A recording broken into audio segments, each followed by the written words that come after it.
Acción Española or A was a Spanish far-right Alfonsist monarchist organization active before and during the Spanish Civil War, and a political magazine of the same name, published by the former. The group was heavily influenced by Action Française both in its name and its ideology. Formation. A began life in December 1931 as a journal of the same name organized by doctrinaire monarchists who believed that the Spanish Confederation of the autonomous right was too moderate in its approach.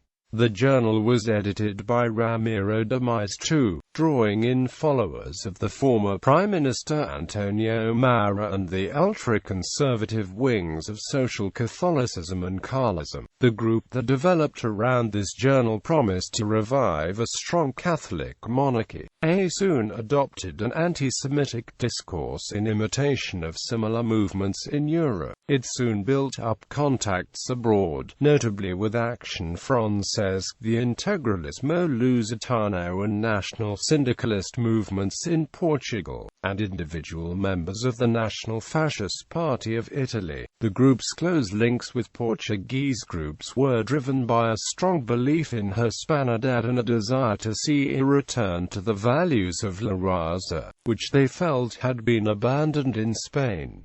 They also established a front political party, Renovación Española, in March 1933. Development. The group committed itself to a new Catholic monarchy based on the principle of instauration or installation, where the new monarchy would be strongly authoritarian and corporatist in nature. It has been argued that the ideas of A, rather than the Falange, had the strongest influence on Francisco Franco. His eventual state featured a corporatist Cortes, a reliance on the military and the continuation of existing elites as promoted by the A. Attracted some leading figures in Spanish society, with members of the group including the poet José María Pemin, the militarist Jorge Valenzuela Diaz and the filmmaker Ernesto Giménez Caballero. Members of A set up a conspiratorial committee in late 1932, meeting regularly at the Biarritz home of Juan Antonio Ansaldo to plan a restoration coup. A substantial amount of money was spent stockpiling arms, whilst Lieutenant Colonel Valentin Galaz-Morante was given responsibility for building up subversive cells in the army. However, despite continuous plotting, no coup was ever launched by the group. The organization's co-founder, the famed political theorist Ramiro de Maeztu, was summarily executed by a Republican death squad in the early days of the Spanish Civil War. Under Franco, because the A was not a political party, it was not absorbed into the Falange Española traditionalista y de las Juntas de Ofensiva Nacional Sindicalista. Although it was closely associated with that movement and A members held leading positions within the group. A conflict broke out in April 1938 when leading A member Eugenio Vegas Lartapi was deprived of his seat on the FET y de las Jones National Council, leading to less cooperation between the A and the regime. Vegas Lartapi and Ansaldo were involved in plotting against Franco around 1940 and 1941, although the A as a group was not involved.